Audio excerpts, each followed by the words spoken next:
Hey YouTube, thanks for checking out RV Daydream. It's a beautiful day today. 87 degrees and the dew point's around 64. Nice. I'm liking it. I can actually deal with a little bit more temperature and a little bit more humidity, but this is delightful. So I'm coming out here to show you that some things are slowly going missing. In a good way though. I've been riding on a daydream. You can see the rock shield or rock guard that I took off the truck, and the reason it can go back here is because the tires are gone. Yeah, I sold my tires to my truck, and I have somebody coming to pick up this.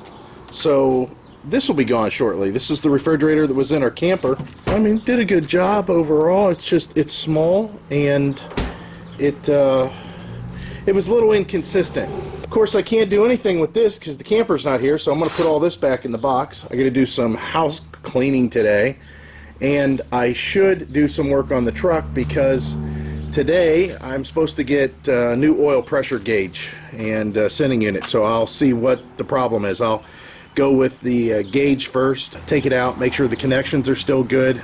If I find a questionable connection, then at that point I know that is going to be the fix, and I can send the gauge back that I just ordered. If not, I'll replace the gauge, and hopefully that's the fix. And again, if not, then I got to go underneath the hood and I got to replace that sending unit. And like I said, it's on the back of the engine. It's really tough to get to on a truck. Of course, like I mentioned in my previous videos when I was doing the install of those gauges, if you have a motorhome with a 460 in it, or even a van, you can pull that doghouse off and the oil pressure sending unit is like staring you in the face. It's right there. It'd be really easy to get to. Not so much for me. So I'm glad that I got those other tires out of here, and I'm glad these tires are in here. You know that they're good tires whenever your kids, as soon as they get in the vehicle, go, wow, your truck rides so much better. And usually, you know, kids, especially ones that don't drive, aren't really keen on the ride or feel of a vehicle necessarily, so I was happy about that. Oh, I gotta take off my tow mirrors. I forgot about those. Yeah, let me hide those away too. So that's what I'm doing. I've got to get rid of this refrigerator. Somebody's supposed to come and pick this up in just about half an hour and start working on that truck. UPS will be here about the time that I get everything pulled off as far as that pillar, so I can look behind there. And I've got some other stuff coming too. I don't remember what it was, but nothing real important. As far as everyone that has ordered the stickers so far, thanks a lot. Really appreciate it. Heidi is getting them out the door. She is at lunch at work. She said she's going to run and buy some envelopes because the envelopes that we have, apparently a legal envelope, just isn't quite tall enough for that thing. So we'll find a way to get them to you. Again, if you guys would like to order the decals, just refer to my last video, the one prior to this, which I'll put a card in for that. That way you know which decal is which. And we'll make sure we get them sent out to you.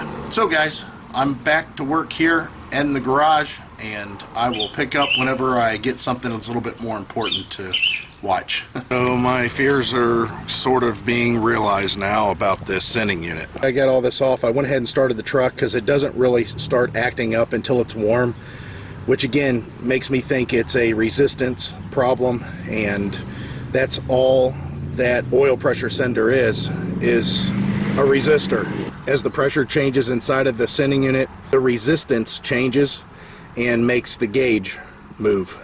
So I've wiggled around the gauge, I've tapped it, I've looked at all the wires and the connections, and nothing there. So I got to get in here. And now that the truck's warm, I got to wait till it cools off.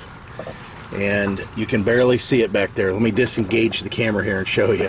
It's that gold shiny item back there. It looks like a small, tiny coffee can that's goldish in color. Yeah, that's the little deal there. First I have to disconnect the wire on top and then unscrew it from the T block that I have screwed into the intake manifold and replace it. But the engine's so hot right now, I'm not, it's going to be a while. It's going to be quite a while. So just got a text. This lady's running behind, but she'll be here in about 15 minutes. to buy this fridge, and I need to clean up this spare rim. Now that I got the new tires, it'd be a good idea for me to have a spare tire. This spare tire came with the truck, but it was the wrong size tire. However, it's the right size tire for this truck. So I'd like to clean up the rim because it used to hang underneath where my gas tank is now, because I put that bigger gas tank in, and paint it a little bit just to make it kind of look like those rims as far as the color, which is a silverish color. I think I have some sort of a gray silver, and that way whenever I have a flat down the road, if I ever have a flat, I'll have a spare to throw on there, and it'll look pretty decent at least until I can get my tire repaired on the correct rim and of course switch it all around again. Alright, so the refrigerator's gone, so that's a plus, and I got the tire kind of cleaned up. I'm not going for show quality, so I will hit this with the spray paint and make it look a little better. Just hopefully it don't rust anymore.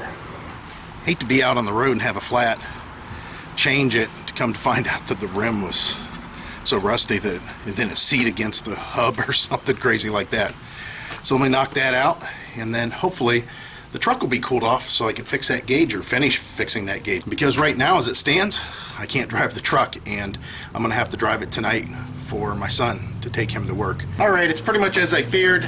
I went ahead and put the other gauge in the pod, or just connected it to the main wires, not the light or anything like that, and tried it out, and the gauge did the same thing. It registered okay as soon as the engine got a little bit warm. Caused the problem with that. We'll leave the pod off for the time being, and if the storm comes through and stops me from everything, I'll just have to deal with it somehow. So here's the old one, and of course there's nothing obvious on the outside that tells me there's an issue. But the new one's on, so let's go ahead and fire this thing up, and I'll come back and let you know if that thing's working or not. Ooh, it's a working.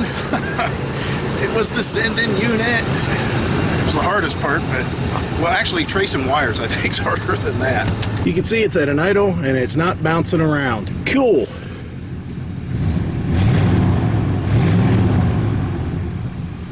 It is so fixed.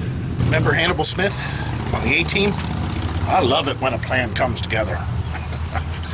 So that's taken care of. The oil pressure gauge is working again. I get to send back the old one, and the old truck's getting better and better every day. So this is a plus for today. Made some money on a used refrigerator, and I made some money on some used tires yesterday, and it's nice and hot out today. And I fixed the oil pressure gauge, so all is good.